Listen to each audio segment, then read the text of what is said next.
সালাতের বিষয়ে দ্বিতীয় সূক্ষ্ম দিক, আমাদের যুগে মানুষ নিজের গুনাহের কারণে তার সালাতকে ছোট করে দেখে। বিশেষ করে বাংলাদেশের সমাজে মানুষ নিজের গুনাহের কারণে সালাতকে ছোট করে দেখে। কিভাবে? আমি তো সুদখোর, সালাত আদায় করে কি করব? আমি তো ঘুষখোর, সালাত আদায় করে কি করব? মানুষও মানুষকে খোঁটা দেয়, আরে এই নামাজির নামাজ দিয়ে কি লাভ, এর বাড়িতে তো কেউ পর্দা করে না। মানুষও খোঁটা দেয় যে এই নামাজির নামাজ দিয়ে কি লাভ, এ তো সারাদিন সুদ খায়, ঘুষ খায়। তখন মানুষ সালাত ছেড়ে দেওয়ার জন্য অজুহাত বানায় নিজের গুনাহকে। কিন্তু সালাত এমন এক আমল, এমন একটি কাজ, এ কথা সত্য যে রাসূল সাল্লাল্লাহু আলাইহি ওয়াসাল্লাম বলেছেন, কেউ যদি নেশাদার দ্রব্য পান করে তার 40 দিনের ইবাদত কবুল হবে না। এ কথা সত্য। রাসূল সাল্লাল্লাহু আলাইহি ওয়াসাল্লাম বলেছেন যে আল্লাহ বলেন, আল্লাহ সুবহানাহু তাআলা পবিত্র, তিনি পবিত্র ব্যতীত অন্য কিছু গ্রহণ করেন না। মানুষ ইবাদত করছে, আল্লাহ বলছেন মালবাসুহু হারামুন মাতাআমুহু হারামুন মাশরাবুহু হারামুন, যা খায় সেটা হারাম, যা পান করে সেটা হারাম, গায়ে যেটা আছে ওটাও হারামের টাকায় কিনা, ইবাদত কবুল হবে না। আমি আল্লাহ পবিত্র, অপবিত্র জিনিস গ্রহণ করি না। এ কথা সত্য। তারপরও ইবনুল কাইয়িম রাহিমাহুল্লাহ তার বইয়ে লিখেছেন যে মানুষ যদি হারাম উপার্জন করে তবুও তাকে সালাত আদায় করতে হবে। কেউ যদি এখনও বিড়ি খায় আর 40 দিনের ইবাদত কবুল হবে না, এ কথা সত্য, তবুও ওকে সালাত আদায় করতে হবে। এখনও বেশ্যালয় পতিতালয় থেকে বের হয়ে আসলো, ওকে সালাত আদায় করতে হবে। ও জেনা করেছে তাই তার সালাত মাফ, আদায় করবে না, এ কথা নয়। ও এখনই সুদি ব্যাংকে চাকরি করে, সুদের টাকায় ওর পেট ভরপুর, তার মানে ও সালাত আদায় করবে না, এ কথা নয়। সুদ খেলেও ওকে সালাত আদায় করতে হবে। ওই পুলিশ এখনই টেবিলের নিচ দিয়ে ঘুষ নিল, তার মানে ওর সালাত আদায় করতে হবে না, ওর সালাত কবুল হবে না, এই জন্য সালাত আদায় ছেড়ে দিবে না, ওকে ঘুষ খেয়েও সালাত আদায় করতে হবে। এখনই একজন মানুষকে জবাই করে হত্যা করে দিল, তাই ও গুনাহের কারণে সালাত ছেড়ে দিবে, হত্যা করে উঠে এসে সালাতে দাঁড়াতে হবে সালাত আদায় করার জন্য। সালাত, গুনাহকে ছোট করে কেউ কোনোদিন সালাত পরিত্যাগ করতে পারে না। ইবনুল কাইয়িম রাহিমাহুল্লাহ উত্তরে বলছেন, কেন পরিত্যাগ করতে পারে না?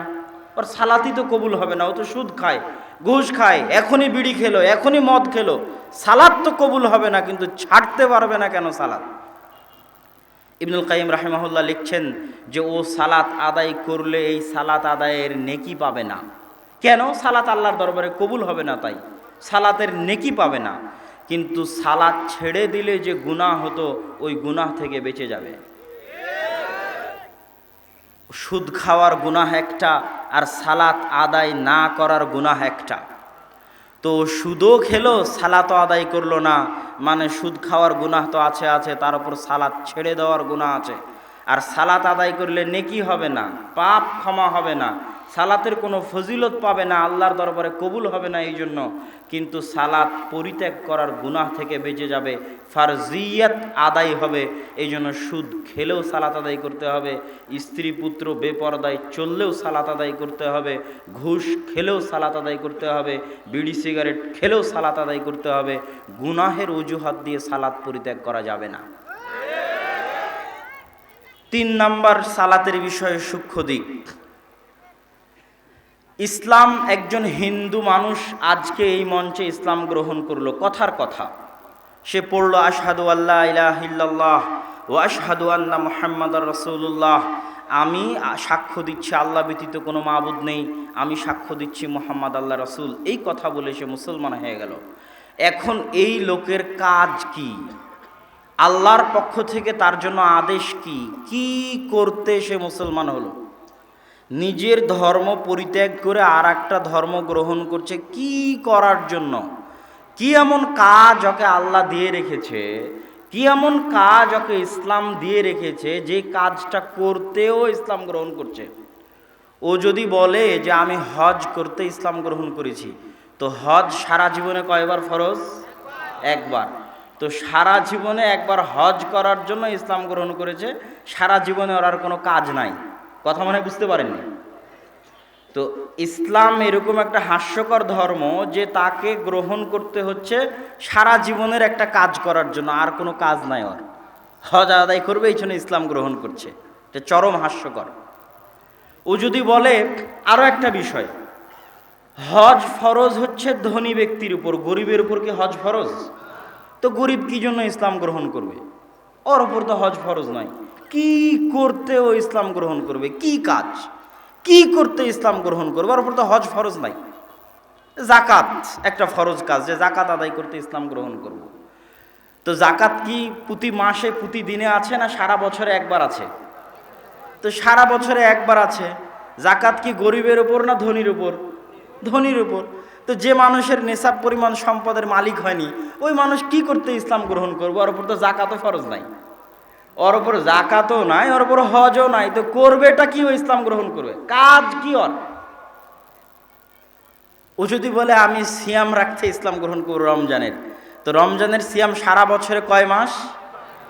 বাকি 11 মাস। আর কি কাজ, কি কাজের জন্য ইসলাম গ্রহণ করবে? আর ইসলাম এত অকেজো, অচল, অথর্ব একটা দিন, যার পক্ষ থেকে কাজ দেওয়া থাকে মাত্র সারা বছরে 1 মাস, আর কোনো কাজ নাই।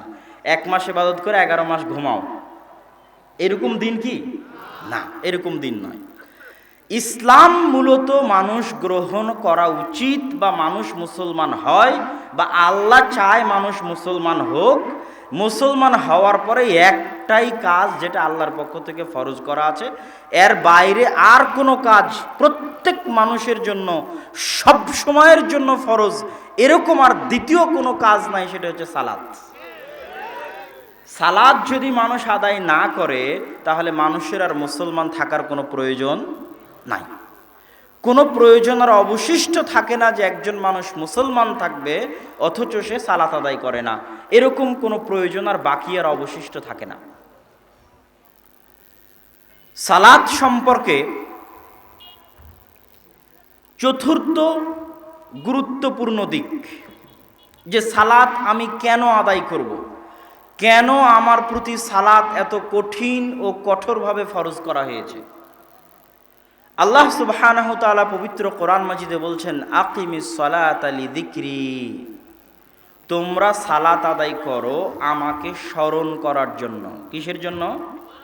আমাকে স্মরণ করার জন্য।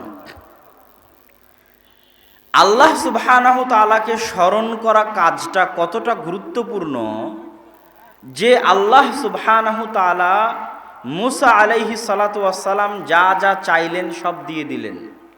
মোজেজার লাঠি দিয়েছেন, হাতে মোজেজা দিয়েছেন, জিহ্বা ঠিক করে দিয়েছেন, ভাইকে সঙ্গে দিয়েছেন, যা চেয়েছে সব দিয়েছে।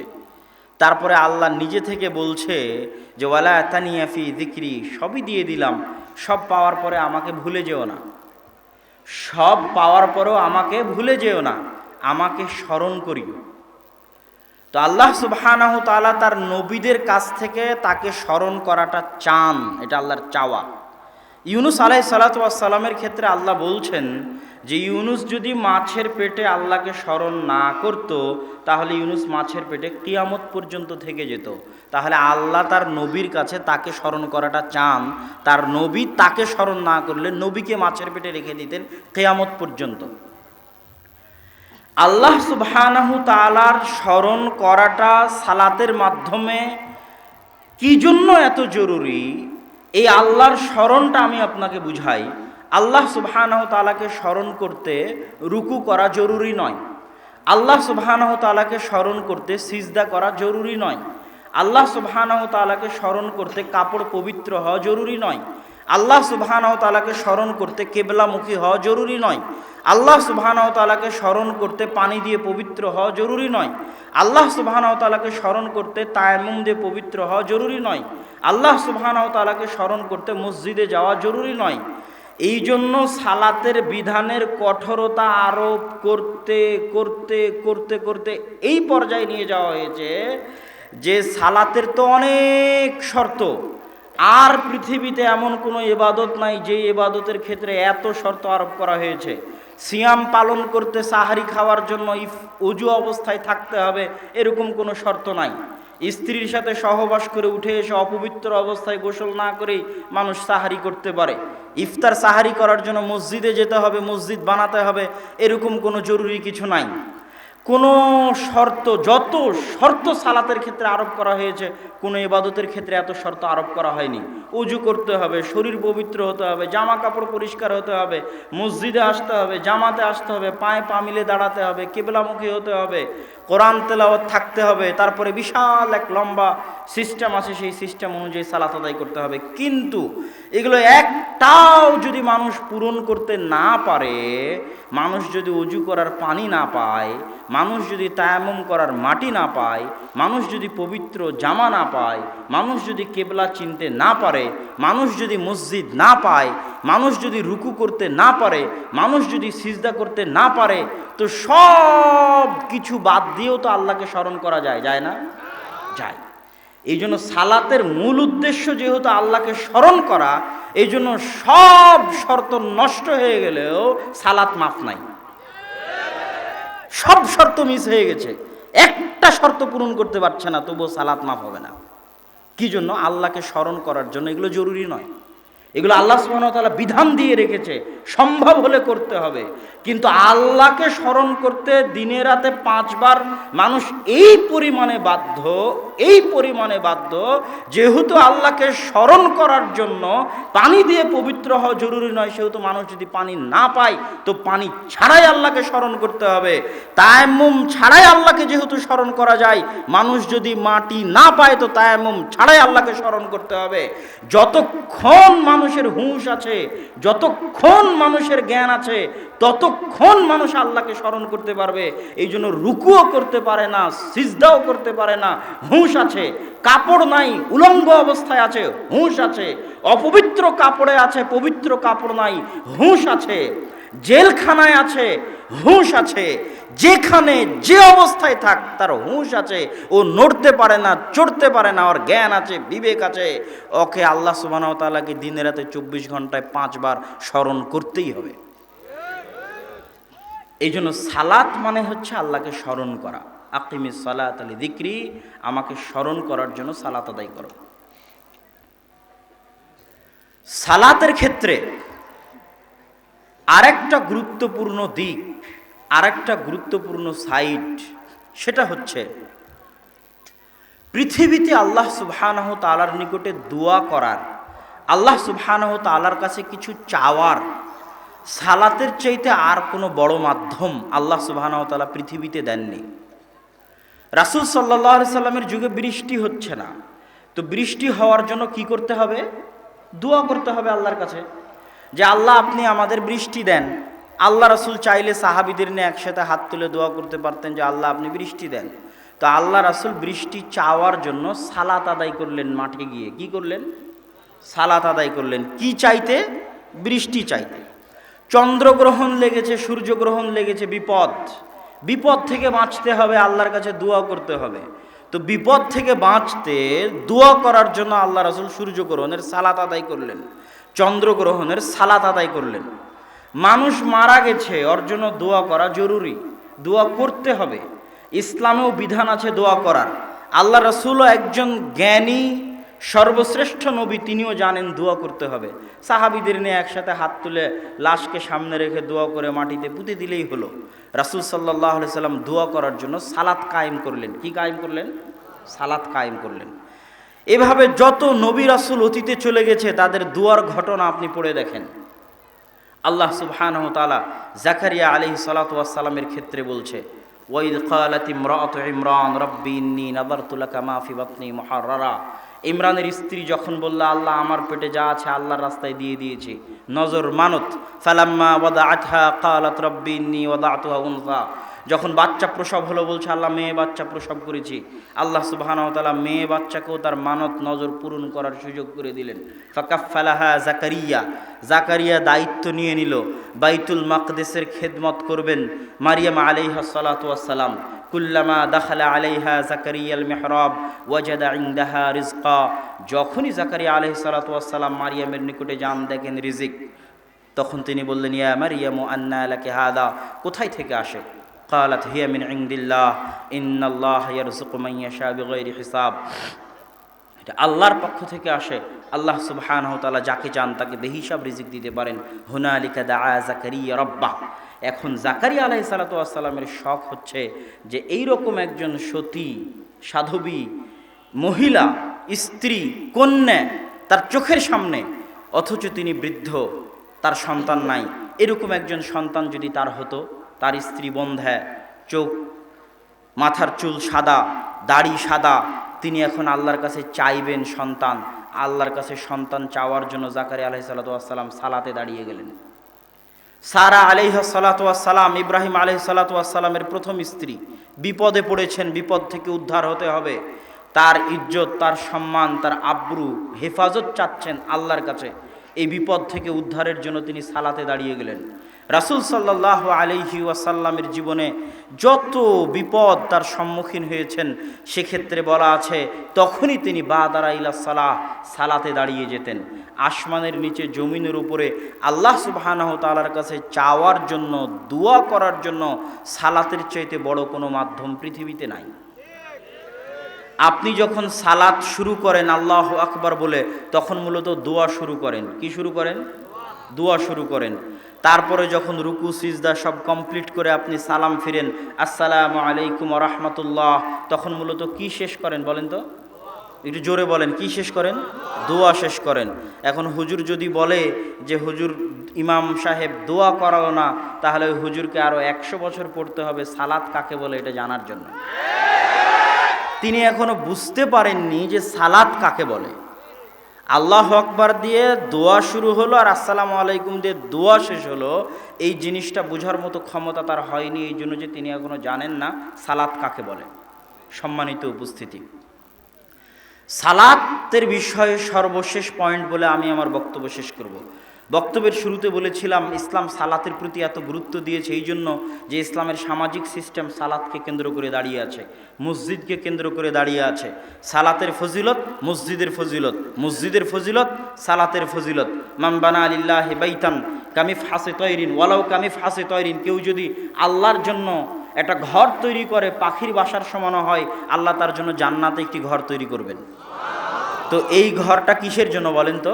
সালাত আদায় করার জন্য। মসজিদ কিসের জন্য? যেই জায়গায় সালাত আদায় করা হবে ওই জায়গা বানালে এত ফজিলত, তাহলে ওই ইবাদত কত ফজিলতের। নবী রাসূলরা আজীবন মসজিদের খেদমত করে গেছেন, মসজিদের সেবা করেছেন, ওখানে সালাত আদায় করা হয় এই জন্য। সালাতের ক্ষেত্রে শেষ গুরুত্বপূর্ণ পয়েন্ট হচ্ছে যে ইসলামের সামাজিক সিস্টেম সালাতের উপর দাঁড়িয়ে আছে। এই জন্য মানুষ যদি 5 ওয়াক্ত সালাতে মসজিদে উপস্থিত না হয়, তাহলে মানুষ মুসলমানদের জামাত থেকে বিচ্ছিন্ন হয়ে যায়। কাদের জামাত থেকে বিচ্ছিন্ন হয়? মুসলমানদের জামাত থেকে বিচ্ছিন্ন হয়ে যায়। জামাতবদ্ধ জীবনযাপনের যত হাদিস আছে, জামাতবদ্ধ জীবনযাপনের যত হাদিস আছে, এই হাদিসের একটা অর্থ হচ্ছে রাষ্ট্রের সাথে থাকা, খলিফার সাথে থাকা, আর আরেকটা অর্থ হচ্ছে 5 ওয়াক্ত সালাতে মসজিদের জামাতের সাথে উপস্থিত থাকা। রাসূল সাল্লাল্লাহু আলাইহি ওয়াসাল্লাম বলছেন মা মিন কারিয়াতিন, এমন কোনো গ্রাম যেখানে 3 জন মুসলমান বসবাস করে, আফ্রিকার জঙ্গল হোক, সৌদি আরবের মরুভূমি হোক, সাহারার মরুভূমি হোক, আর ইংল্যান্ড আমেরিকার কোনো খ্রিস্টান শহর হোক, ইহুদি শহর হোক, মুসলমান বসবাস করে মাত্র 3 জন, আর তারা যদি আজান একামত দিয়ে জামাতে সালাত কায়েম না করে, ইস্তাহওয়াদা আলাইহিমুশ শয়তান, তাহলে শয়তান তাদের উপর আক্রমণ করবে, যেমন পালবিহীন ভেড়াকে বাঘে আক্রমণ করে। এই হাদিস স্পষ্ট দলিল যে জামাতবদ্ধ জীবনযাপন মানে হচ্ছে 5 ওয়াক্ত সালাতে মসজিদের সাথে সম্পৃক্ত থাকা। মসজিদের সাথে সম্পৃক্ত থাকাই হচ্ছে একটা মুসলমানের সবচেয়ে বড় আর সবচেয়ে গুরুত্বপূর্ণ কাজ। নবী রাসূলদের আদিকাল থেকে নিয়ে এখন পর্যন্ত মুহাম্মদ সাল্লাল্লাহু আলাইহি সাল্লাম পর্যন্ত কাজ ছিল হচ্ছে মসজিদের খেদমত করা, মসজিদের সেবা করা। ইন্না আউওয়ালা বাইতিন উদিআ লিন-নাস বিবাক্কাহ, প্রথম যে মসজিদ তৈরি হয়েছে সেটা মক্কায়। ওয়াইদ ইয়ারফাউ ইব্রাহিমুল কাওয়াইদা মিনাল বাইতি ওয়া ইসমাঈল, বাপ বেটা মিলে ইব্রাহিম আর ইসমাঈল আলাইহিমুস সালাতু ওয়াস সালাম মিলে মসজিদ বানালেন, আল্লাহর কাছে কবুলিয়তের দোয়া করছেন। আল্লাহ তাদেরকে আদেশ দিচ্ছেন ওয়া তাহহির বাইতিয়া লিত-তাইফিন, হে ইব্রাহিম হে ইসমাঈল, ঘর তো তৈরি করলে আল্লাহর, কিন্তু এই ঘর ঝাড়ু দিয়ে মুছে পরিষ্কার রাখার দায়িত্ব তোমাদের বাপ বেটার। তাহলে ইব্রাহিম আর ইসমাইলের মতো আবুল আম্বিয়া, নবীদের পিতা, তার কাজ হচ্ছে মসজিদ ঝাড়ু দেওয়া, আল্লাহর আদেশ। মসজিদ পরিষ্কার রাখতে হবে তওয়াফকারীদের জন্য। এই আদেশের বাস্তবায়নে ইব্রাহিম আলাইহিস সালামের পরবর্তী বংশধর আল্লাহ রাসূলের দাদা আব্দুল মুত্তালিব পর্যন্ত তাদের কাজই ছিল কাবা ঘর ঝাড়ু দেওয়া, মুছা, পরিষ্কার করা। তারা ইব্রাহিমের বংশধর, কথা মানে বুঝাতে পারিনি আমি। তো মসজিদের সাথে সম্পর্ক রাখাই হচ্ছে ইসলাম। যে 7 শ্রেণীর মানুষের কথা রাসূল সাল্লাল্লাহু আলাইহি ওয়াসাল্লাম বলেছেন যে আল্লাহর আরশের ছায়া পাবে, যেই দিন এই ছাউনি থাকবে না, গাছ থাকবে না, বিল্ডিং থাকবে না, কিছুর ছায়া থাকবে না। আর একটা হচ্ছে কালবুহু মুআল্লাক বিল মসজিদ, ফজরে আদায় করেছে, জোহরে মসজিদে যাওয়ার অপেক্ষায় থাকে, জোহরে আদায় করেছে, আসরে মসজিদে যাওয়ার অপেক্ষায় থাকে। এই কালবুহু মুআল্লাক বিল মসজিদ, এর জায়গা হবে আল্লাহ সুবহানাহু ওয়া তাআলার দেওয়া ছায়ায় কিয়ামতের মাঠে। সালাত কত গুরুত্বপূর্ণ হতে পারে, সালাত কত গুরুত্বপূর্ণ হতে পারে যে একটা নবী আল্লাহর কাছে দোয়া চান, রব্বি জাআলনি মুকিমাস সালাহ ওয়া মিন যুররিয়াতি, হে আল্লাহ আপনি আমাকে নামাজি বানান। কি বানান? সালাত আদায়কারী বানান। নবীর দোয়া আল্লাহর কাছে। আর শুধু আমাকে সালাত আদায়কারী বানিয়েন না, আমার পরবর্তী বংশধরকেও সালাত আদায়কারী বানান। আপনাদের সকলের, আমাদের সকলের কাকুতি মিনতি করে আল্লাহর কাছে চাওয়া উচিত, হে আল্লাহ আপনি আমাকে এবং আমাদের সকলকে সালাত আদায়কারী না বানিয়ে মৃত্যু দিয়ে নেন, এবং আমাদের পরবর্তী উত্তরসূরি বংশধরকেও সালাত আদায়কারী না বানিয়ে মৃত্যু দিয়েন না। আল্লাহুম্মা আমিন। সালাত আদায়কারী হয়ে যেন আমরা মৃত্যুবরণ করতে পারি, এই তৌফিক যেন আল্লাহ আমাদেরকে দান করে। আল্লাহুম্মা আমিন। সালাত যদি আমাদের থেকে দূরে চলে যায়, মানে আমরা আল্লাহর থেকে দূরে চলে গেছি, আল্লাহর রহমত, আল্লাহর বরকত, আল্লাহর দয়া থেকে দূরে চলে গেছি, আল্লাহর করুণা বঞ্চিত, আল্লাহর রহমতের দরবার থেকে বিতাড়িত। আর যে ব্যক্তি আল্লাহর করুণা বঞ্চিত, আল্লাহর রহমত ও বরকত বঞ্চিত, ওর চাইতে বড় ইয়েতিম পৃথিবীতে আর নাই। যে বাপ মারা গেছে সে না যতটা অসহায়, ওর চাইতে বড় অসহায় ও যার সাথে আল্লাহর সম্পর্ক নাই। আপনি নিজের আত্মাকে জিজ্ঞেস করে দেখতে পারেন যে আপনার আত্মার সাথে আল্লাহর সম্পর্ক আছে কিনা। যদি আপনার আত্মার সাথে আল্লাহর সম্পর্ক না থাকে, তাহলে আপনার চাইতে বড় ইয়েতিম পৃথিবীতে নাই, আপনি সবচেয়ে বড় ইয়েতিম। এই জন্য যে সবচেয়ে উত্তম অভিভাবক হচ্ছেন আল্লাহ, নি'মাল মাওলা ওয়া নি'মান নাসির। আর আল্লাহর সাথে আমাদের এই সম্পর্কটা রক্ষা হবে সালাত দিয়ে। আল্লাহ সুবহানাহু ওয়া তাআলা যেন আমাদেরকে সালাত আদায়কারী বানিয়ে মৃত্যুবরণ করার তৌফিক দান করেন। আল্লাহুম্মা আমিন। আমি আমার বক্তব্য যেই বিষয়ে দেওয়ার জন্য আজকে ইচ্ছা করেছিলাম, সেই বিষয়ে আসলে বক্তব্য দেইনি। উপস্থিত আপনাদের সামনে সালাতের উপর বক্তব্য দিলাম। আর আমি আপনাদের উত্তরবঙ্গে লালমনিরহাট, নীলফামারী, কুড়িগ্রাম, পঞ্চগড়, ঠাকুরগাঁও, যে কয়টা জেলা সম্ভব হয়, হয়তো 2-3টার বেশি সম্ভব হবে না, আগামী বুধবার পর্যন্ত আপনাদের এই উত্তরবঙ্গে থাকার ইচ্ছা আছে ইনশাআল্লাহ, দাওয়াতি কাজে। আমি মূলত এই প্রোগ্রামে আসিনি, আমি এসেছি দাওয়াতি সফরে। আগামীকাল আমাদের শিডিউল সাজানো আছে লালমনিরহাটের বিভিন্ন উপজেলায়, হাতীভান্দা, আদিতমারি, মহিষখোচা সহ, পাটগ্রাম সহ আরও বিভিন্ন উপজেলায় প্রত্যেকটা একটা একটা করে মসজিদ নির্ধারণ করা আছে। এইভাবে দাওয়াতি সফরের শিডিউল সাজানো আছে। তো লালমনিরহাট আগামীকাল কমপ্লিট হবে ইনশাআল্লাহ। তো লালমনিরহাট কমপ্লিট হলে আর বাইরের যে জেলাগুলো আছে, নীলফামারী, কুড়িগ্রাম, ঠাকুরগাঁও, পঞ্চগড়, এগুলো তো যাওয়ার ইচ্ছা আছে।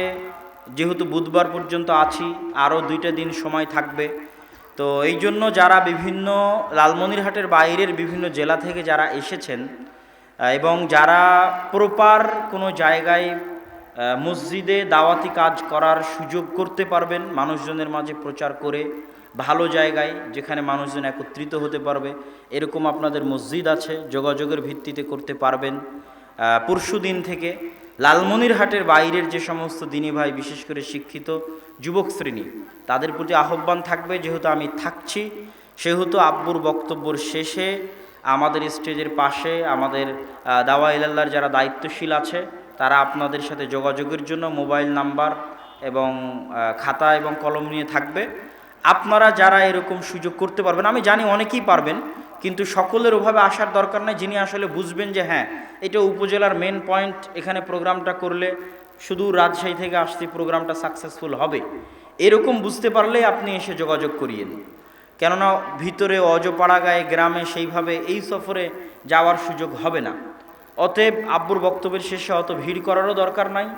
যারা লালমনিরহাটের বাইরের বিভিন্ন জেলা থেকে এসেছেন এবং মসজিদ ভিত্তিক আমাদের এই দাওয়াতি সফরে অংশগ্রহণ করতে পারবেন, সাথে থাকতে পারবেন, আমার সাথে থাকতে হবে। খালি প্রোগ্রাম আয়োজন করলে হবে না, আমার সাথে থাকতে হবে। রাতেও আমার সাথে থাকতে হবে, দিনেও আমার সাথে থাকতে হবে। সাথে থাকতে পারবেন এরকম মন মানসিকতা আছে তারা আব্বুর বক্তব্যের পরে স্টেজে অবশ্যই আপনাদের নাম লেখাবেন। আর আমি উপস্থিত আপনাদের সামনে নাসিহা করলাম। মূলত আজকে যে বিষয়ে কথা বলতে এসেছিলাম সেই বিষয়টা যখন আপনাদের মসজিদে যাব তখন সেই বিষয়ে কথা হবে ইনশাআল্লাহ। আল্লাহ সুবহানাহু ওয়া তাআলা আমাদের সবাইকে সালাত আদায় করার তৌফিক দান করুক। আল্লাহুম্মা আমিন। ওয়া আখিরু দাওয়ানা আনিল হামদুলিল্লাহি রাব্বিল আলামিন। আসসালামু আলাইকুম ওয়া রাহমাতুল্লাহি ওয়া বারাকাতুহু।